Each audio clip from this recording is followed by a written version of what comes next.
Thing about today is I have the amazing opportunity to interview people that I've never met before. And so this interview is somebody that I think you guys are going to find very interesting because when I first got to talk to her, it was really cool in the respect that I thought I understood what her business was about, and it's so much more. And there's so many different things that she can help with. And I also, as she was explaining how she got into her business, I was really intrigued by this story. So I really can't wait to share with you guys this interview. And so today I just have the amazing pleasure and really appreciate having Laura Reiss. I'm saying that correctly. Laura Reiss with me today. So Laura, thank you so much for your time. Thank you for having me here, Connie. Absolutely. And I apologize about your name. I have to tell everybody I kind of messed up some things because of the just a supposition that I had. So I have to apologize for that because very rarely do I do that because I have a kooky last name too. So I'm very sensitive to that. But so Laura, tell us a little bit about you. Tell us who you are, how you got to where you are, and what you're doing right now. Tell us a little bit about all about you so we can understand you better. Sure. So my business is Crux Organizing. Crux has been around for, it'll be 5 years this coming Sunday. Woohoo! That's exciting. But I've been in the organizing and productivity business officially since 2010. And for many years before that, before I had the vocabulary to be able to explain the way that my brain worked and how I tackled projects.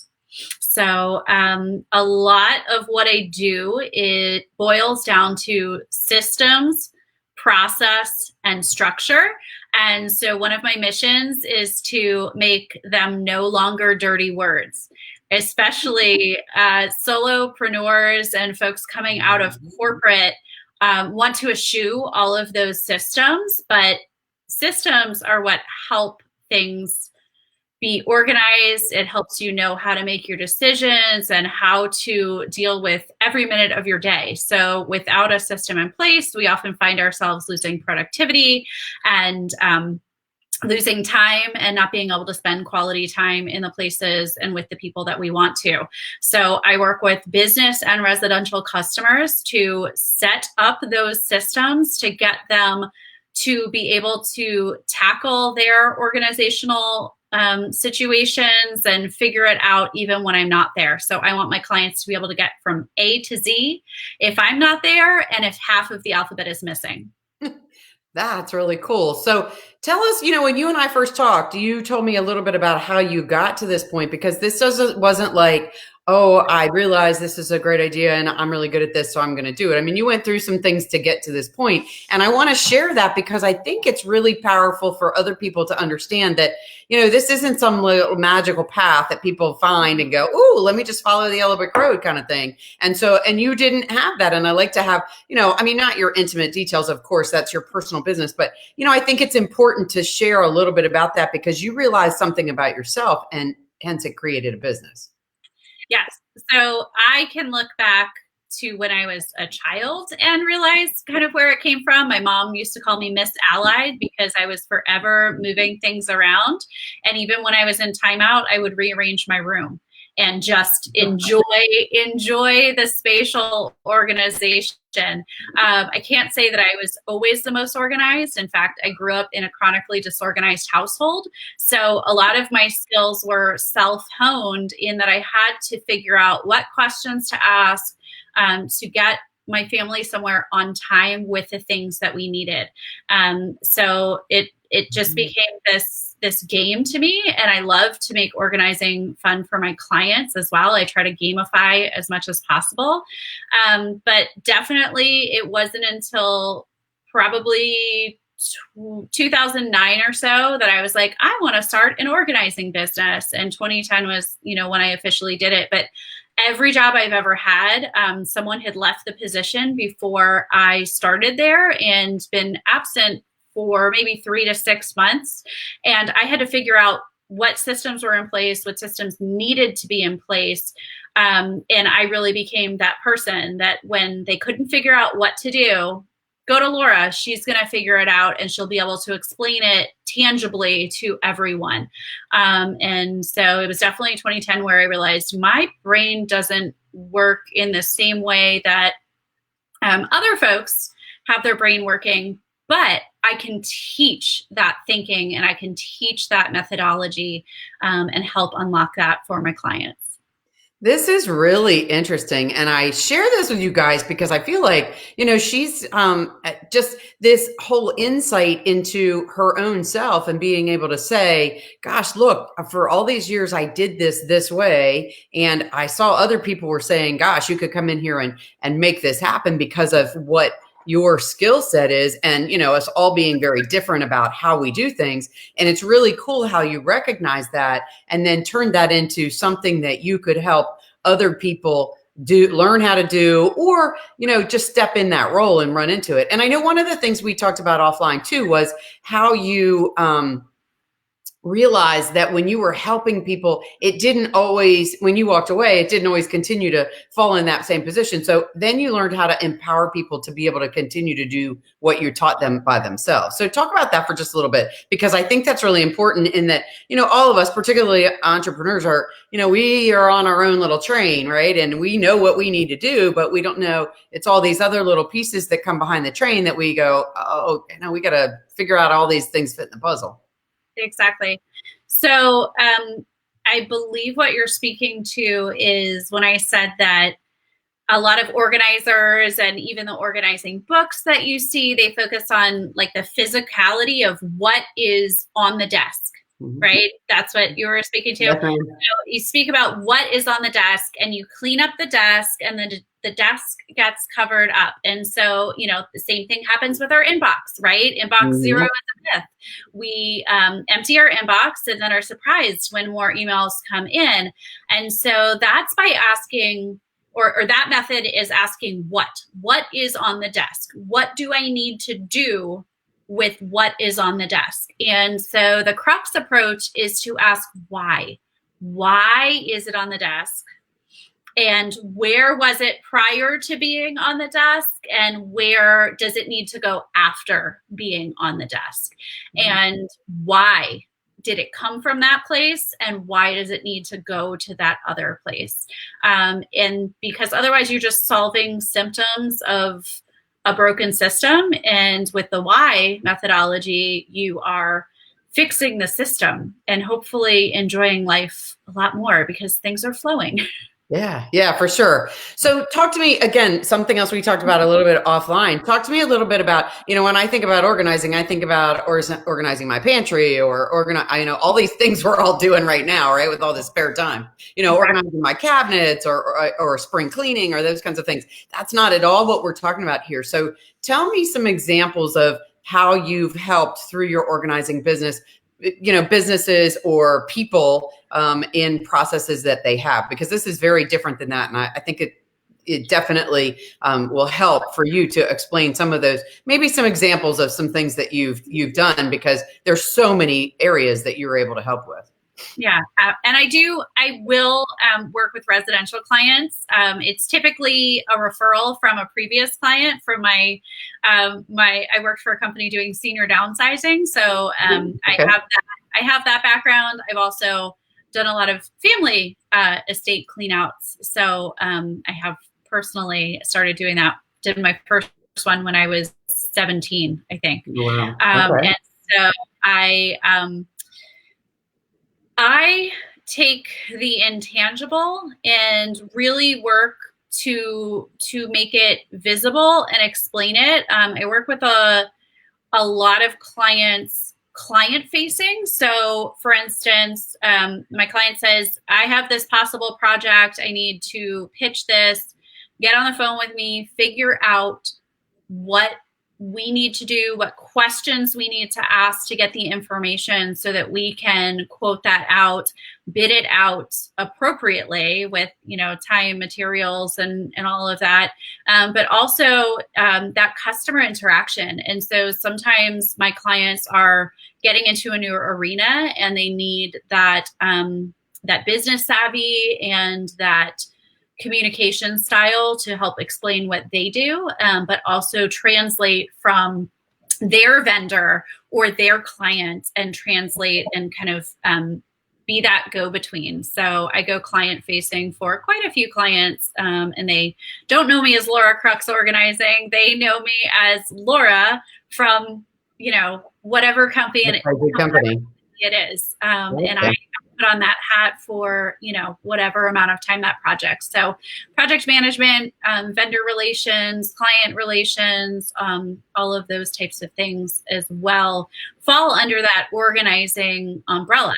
And then once we figure out how to do this new venture, I teach the employees or other contractors to come in and basically become what I was, and then I can step out. Wow. That's, and I think some of that speaks to what I was thinking about earlier too, is teaching other people how to do what you were doing so that they can take on and move on and go on about what they're supposed to be doing. Now they understand it better. So very interesting. Like I said, when I first met you, my understanding was thinking about organizing physical kind of activities, not logistics. And I like it's really interesting, and it has so many applications, the logistics side of the organizing. So I think that's really cool. So let's talk from the entrepreneurial side for a few minutes about a couple of things. One thing you said that got my attention too, and I wanted to run back to, is understanding, loving what you're doing, and this is such a theme through entrepreneurs, period. But, you sort of stumble on and discover, and it doesn't just, as I said earlier, it doesn't just automatically magically appear, but as you're going through a process that maybe was processes that you were working in already, and you say, oh, wait a minute, I really like this. Now, how do I get to do more of what I like? Not how do I turn it into a business really, but how do I get to do more of that? So talk about that a little bit, because you really talked about just loving that process. And it's really kind of cool to see someone so meticulous figure out that, wow, that feels really good. I like this. And now I'm going to figure out how to do more of it. Well, my secret is the Weiss-Steam type A. It comes from a need to be able to have that freedom and that time to be creative. So I could speak to, my creative clients a lot, and they're like, I just want to do this, but I can't figure out the structure.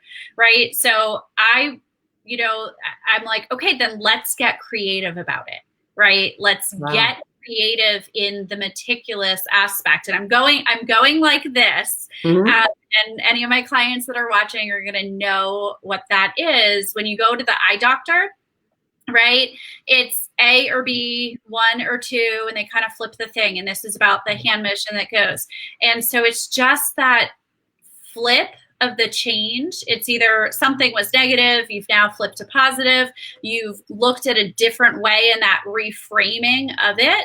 And I put a hand motion with it because, as we learned, singing songs growing up, when you put hand motions with it, you get it, and it sticks, and you understand it so much more. So changing that mindset of, oh, I'm creative and I love to do this one thing, but I don't want to do all of these other things. You really need to build those tracks to be able to run the train across what you're doing. And so I would suggest that they reframe, right? Use that hand motion and reframe and look at it as the possibility to learn something new, to find a new vendor. If it's really so outside of your wheelhouse, find a vendor that you can trust.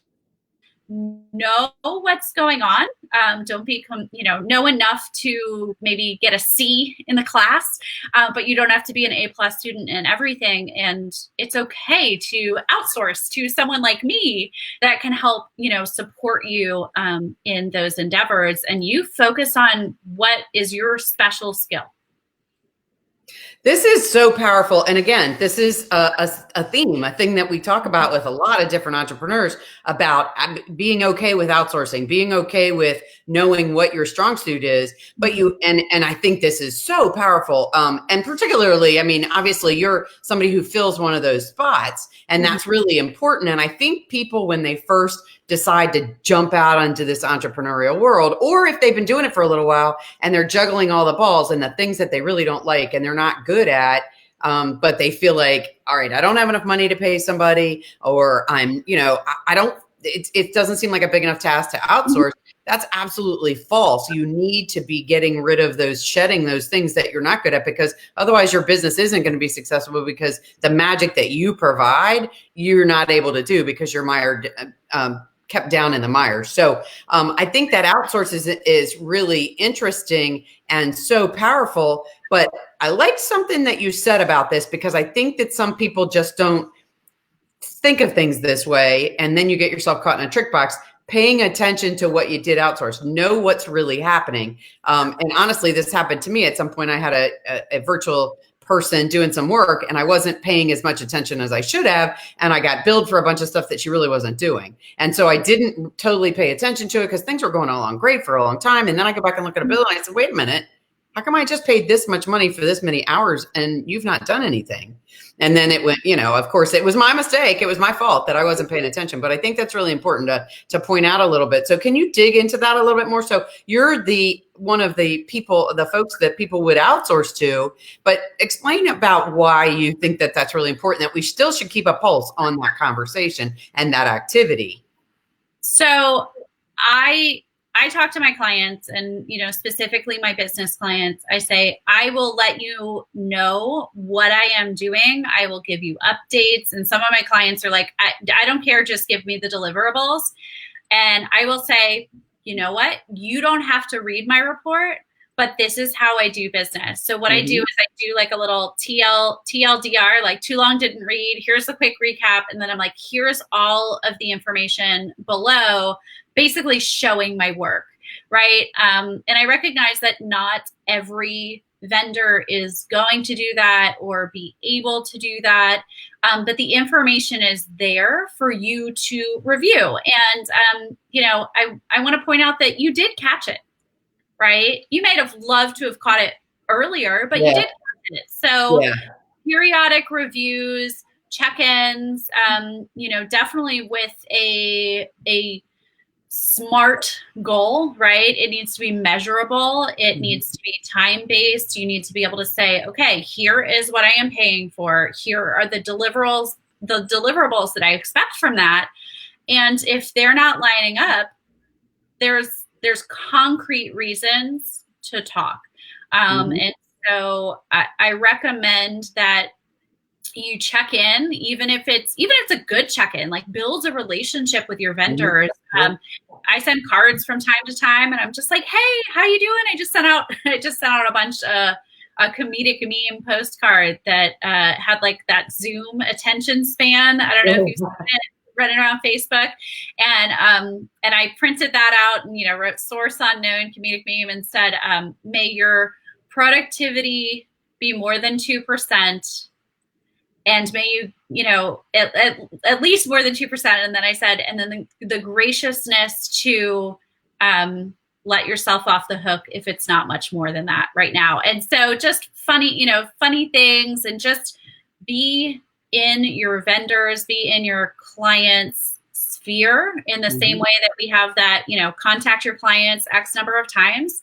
If your vendor isn't doing that, maybe that's, a time to check in on them. Yeah, for sure.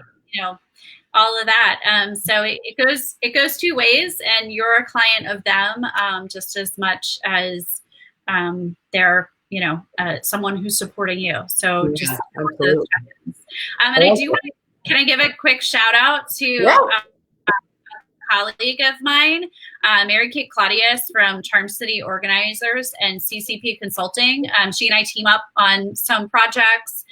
We've definitely done consulting in larger businesses for their moves and just overall spatial organization, which obviously helps productivity in those situations.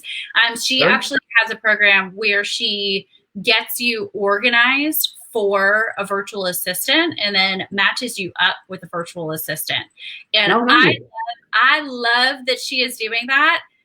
It is not what I want to do. So anytime my client, and refer. And I think that's the second thing is refer folks out. If it is not in your wheelhouse, have a great system to be able to say, it's not me, but it's them.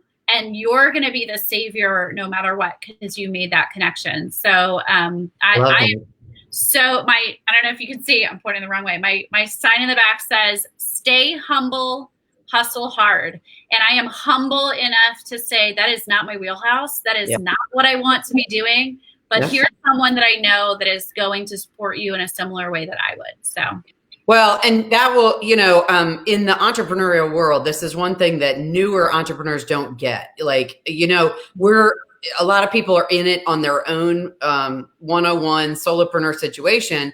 And as we talk about finding something that you love and executing on it, there's a lot of things you don't love. But, there's 1,000 organizers out there. I don't know how many, and I'm just throwing a number out. There's 1 billion realtors out there, and not one of them is exactly the same. So know what you're good at, know what you love, and release the stuff that you don't love. Like the lady who I was talking to on the earlier interview, exactly this. She was just like, I knew that I loved what I was doing, but I hated the mechanics of the particular job I was in. And that's the thing, is knowing what you love. But in your case, and what you're bringing up, at least, it's really important to have connections with people, colleagues, other people that you trust and respect, because there's always somebody that does certain parts of a job that you don't particularly like, and they do it really well. And the best way you can support someone asking you for information is to give them the best information, whether it's you doing it or someone else that can do that, because they'll respect you so much more. And when they need what you're doing really well, you'll be the first one that they think about. Yeah. And so, for instance, I don't typically take on big moves, right? But a lot of my organizing clients do. What I can do is I can come in and I can measure all of the furniture. I can put it into a spreadsheet. I can mark off what the client wants to, would like to bring. I can do the space plan. I can do all of that. And I come in with my laptop and I do it. And then, that goes off to my colleague's client, and like, that's my portion. I organized it. So, in that instance, the children of the client could go in and measure their other apartment and see, confirm everything that she wanted to take would fit in there. So those are the types of things that I just go in and I'm like, okay. And, here's my piece. Yeah.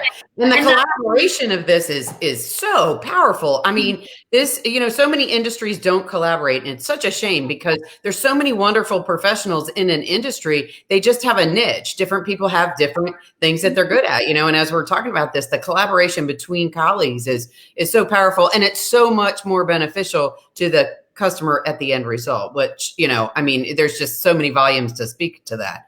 So let's go to talking about you. And, this is one thing that I really like to talk about with entrepreneurs, is because I want people to understand that how people, how to relate the feelings that you have as what you do. So there's two things I want to ask you. Number one, what do you feel like is your specialty, your spot, your sweet spot, what you're really great at? I like to call it superpower. Some people are a little funny about that. I just think it's important. The other piece to superpower is, I want to know, what is it that makes Laura's hair on her arm stand up and hair feel like it's on fire? And I love my job. This is exactly why I do my job. What is that for you too? So can I take those in a flipped order? You can do it however you want. Okay. So, I worked with a client in her 70s. She was chronically disorganized all of her life. I was working to get her paperwork set up, because I always say a great plan B means you won't need it, right? So if we have all of her end of life paperwork set up and easy to find and all of that, she won't need it anytime soon. And before that, everything, was the mess. So we're getting her set up. Her family is relieved that this is happening. And one of the last days before she was moving, she got so excited because she picked up a piece of paper. There was an expired credit card on there, and she ran over to her purse and goes, oh, I have these 3 other credit cards that are in here that are expired that I need to pull out and I need to shred. And she was so excited. And I had the biggest smile on my face. And she goes, what? And she was a Southerner. She had the best expressions. She is like, what is that, grin on your face? And I was like, well, when we first met, there's no way in heck that you would have been working on one organizing project, thought about one that matched up with it, right? And then been able to complete those tasks and then come back to the task at hand. And I was like, and not even that, but to be so excited to do it and achieve that. And she just looks at me and she goes, well, oh, junk. And I was like, what? And she goes, well, this works. And now I don't have any excuse to not the rest of my life. And I was like, oh my goodness, it was amazing. And then my first ever client, we set up his paperwork. And 2 days later, I get a voicemail. It's like, Laura, I'm very concerned. I need you to call me back. And I'm like, oh my gosh, it was like brand new organizing. It wasn't even my own company yet. And so I like call up and I'm like, hi, I got your voice message and I'm just, what's going on? And he goes, I went to look for something and it was exactly where I went to find it. And I burst out laughing and I said, I'm so sorry for laughing, but I'm really confused as to why you're so upset with me. And he goes, do you know how much time I wasted before you came along? And so it's those moments. It is those, when and in the business arena, when my client can go to their client and have everything have been, so amazing. And there's that moment where it's like, well, what did Laura do? Because everything's worked so perfectly. It's like, well, Laura thought of every contingency and had plans A through Z there to figure it out and make my client look like a hero. And again, have fun doing it. So spectacular. That is awesome. I could just see it on your face. That is spectacular. I love to bring up that question because it's so much fun as the person interviewing and having felt that and seen that people don't always recognize that is their like magical euphoria. And that's why business people entrepreneurs continue to do what they do, because that as long as they develop their business in a way that they can continue to feel that feeling, that's exactly why they do their job. So that's really exciting. That was fun to share. Awesome. And I will say my clients are always like, what's the best bin? What's the best program? What's all of that? And I'm like, whatever gets the job done, right? Without habits, without those systems in place, you're going to be just trying to figure out what the best new thing to come along to solve your problems is going to be. Yeah. But without those habits to put, your customer information into the CRM is only going to help you so much. Right. Absolutely. So good point. Whatever. So you could give a piece of advice to the entrepreneurs out there or people that want to start a business or ones that have run into struggles, roadblocks, whatever. Give them a piece of advice from your business experiences. What would that be? So one of the most important things is I ask questions. I ask really hard questions. And my clients are always like, well, that's a hard question. And I just say, well, that's all I got. So there you go. But that wanting to know, never stop learning, read books, webinars, anyone that you can listen to and you can grab a morsel of information from, and then do something exponential with that. So, not just learning for learning's sake, but what can you do and how can you reframe what you learned and make it something that impacts your business positively. Wow, that's fantastic. I love that because I'm truly a person too that believes in that, constantly consuming positive, valuable information because, we never can stop gaining new insights and new ways of practicing and acting. And maybe you get 1 or 2 or 3% out of what you or consuming, but it's 1 or 2% that you didn't have. So I totally agree with you there. So Laura, tell us real quick, what if you were stuck in an elevator with 4 other people or in a room, an escape room, let's say that, with 4 other people who did not know you, explain to them what you do for a living, 10 words or less. Oh, goodness. Well, in the escape room, I would be the one looking for the abnormalities because that's typically where the secrets are in the escape room. Okay, very good. Very good. Very good. Laura, if somebody wants to get in touch with you after today, how can they do that? They can find me at cruxorganizing.com. I'm on Facebook at Crux Organizing Official, Insta about the same, LinkedIn Laura Reiss or Laura Crux Organizing as a profile page. Excellent. Can you do us a favor too? And once we're finished, in the comments below, put your website on there too. Then anybody can just click right through that link if they want. Guys, tomorrow I am going to, this afternoon, I'm going to be working on saving interviews. And tomorrow I will repost them. They'll be on LinkedIn. They'll be on my YouTube. You can subscribe to my YouTube to make sure you're not missing any of our interviews. And then I will share it with Laura so she can share it on any of her information. So if anybody missed it, that's a great way for you to share it with somebody else. And Laura, thank you so much for your time. It's been such a pleasure meeting you, getting to know you. And I really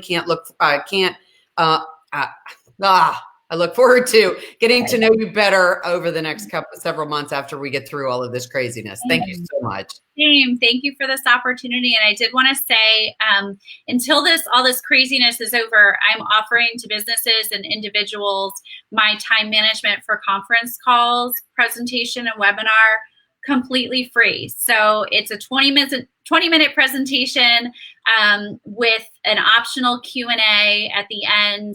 But you give me 20 minutes, I will give you actionable items to get at least that much time back in your schedule. So if we're going to be how do people sign up for that? Follow my website, follow my social media. I do it from time to time. Sometimes I'm just like, oh, I have a free hour. Let me, pop this up. Or you can schedule. So if you have a team or a business where you want me to schedule those, reach out and I'm happy to do that. Because if we're going to be on calls all the time, let's at least make them more enjoyable. Right? Excellent. Wow, that's fantastic, Laura. Thank you so much for offering that. And again, thank you so much for your time today. I truly appreciate you. Thank you, Connie. I appreciate it. Take care. Bye, guys. Bye.